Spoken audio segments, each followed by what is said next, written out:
All right, it's Ripple time here. We're going back to check up on the technical picture of the Ripple, right? The Ripple is very, very interesting. And you know what? The situation here is nothing less than fascinating. I want to show you what I'm talking about. Take a look first at this big main setup that we have in place, right?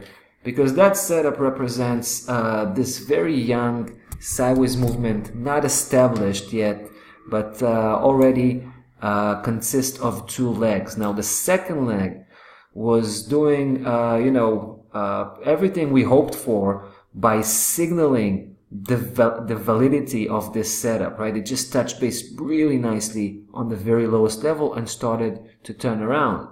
However, in the middle of the way, it had some problems breaking the next C-matrix level of 1055, but eventually it did break it.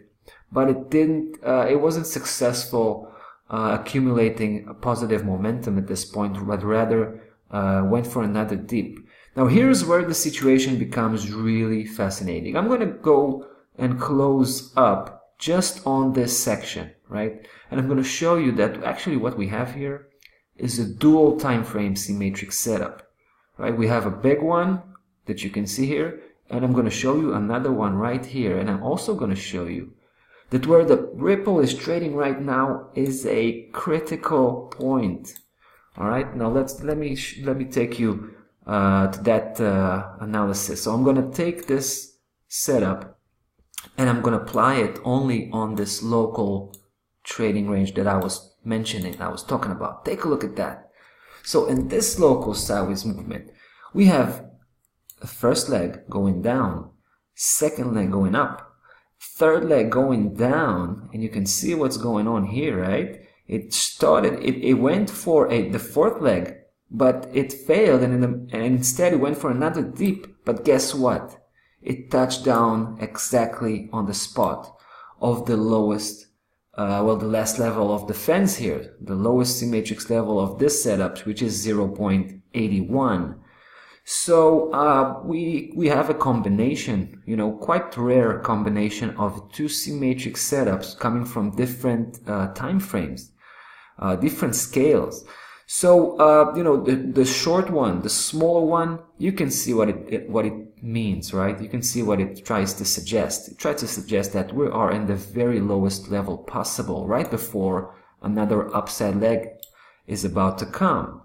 And from the bigger time frame setup, if you remember, we're aiming at the 150, which happens to be the big C-matrix level, roughly here at 150. And also, I should also mention the previous high, which happens to be at 170.